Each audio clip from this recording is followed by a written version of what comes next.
With the start of 2025, the government today announced its new economic policy plans.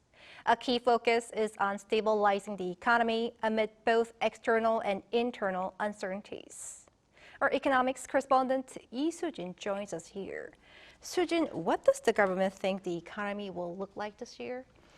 Right, so as we saw earlier, South Korea is currently going through a turbulent period with the ongoing impeachment trial of President Yoon, as well as none other than Finance Minister Choi Sang-mo being appointed as acting president. And this week is also a national mourning period for the Jeju airplane crash. The crash, which happened on Sunday morning, is also why the release of economic policy plans for this year, originally scheduled for Monday, was pushed back to today. This is why it comes as no surprise that the government is anticipating that people's livelihoods will continue to face difficulties as downside risks to the economy grow due to both external and domestic uncertainties. External risks that the government is monitoring include the implementation of tariffs that may target South Korea's exports, with the inauguration of U.S. President Donald Trump, as tariffs from his previous administration imposed financial pressure on key industries. And as shifts in trade policies are expected, the government is also aware that this will also have a broader impact on supply chains. While domestic demand, which the state-run Korea Development Bank think tank has assessed as weak for more than a year now, is expected to see some improvement, export growth is expected to slow. And people are expected to continue feeling that the economy is sluggish due to the ongoing political turmoil, despite the downward trend in consumer prices. With this assessment, the government is projecting the economy to grow only 1.8% in 2025 compared to 2.1% growth in 2024. Will the new economic policy plans mitigate these concerns?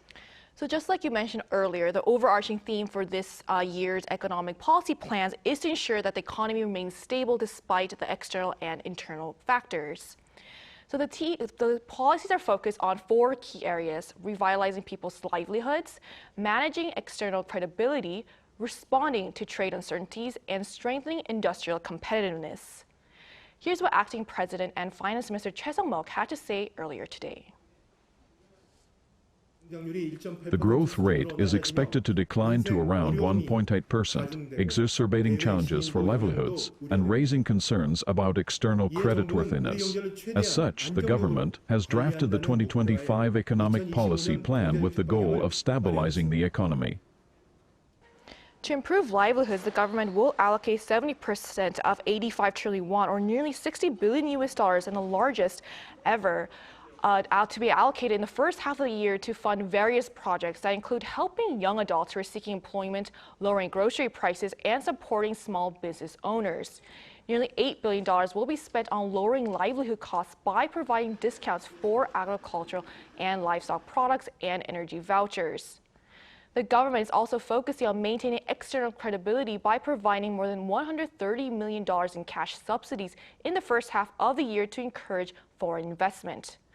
The acting president also said the government will continue to work towards making sure that Korea's WGBI inclusion and the corporate value program are carried out without setbacks. And what are plans for trade and industries? Right, so as we talked about before, the external factors are imposing as much significant challenge to the nation's economy as internal factors. With one of them being the incoming Trump administration, the government is planning to hold meetings with both the economic and foreign affairs ministers. And as there is concerns about a slowdown in exports, nearly $2 billion will be allocated to support them.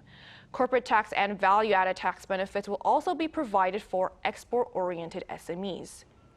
In order to maintain industrial competitiveness amid various external uncertainties, the government will support the enactment of the Special Semiconductor Act, which seeks to strengthen global competitiveness by exempting R&D employees from the 52-hour workweek restriction and allowing direct government subsidies for chip companies during the initial investment stages. As part of efforts to become one of the top 3 leading countries in the AI industry, the government plans to set up a national AI computing center and release an outline for developing and attracting AI talent in the first half of the year. All right, we will keep a close eye on those policies. Thanks for the report. Thank you for having me.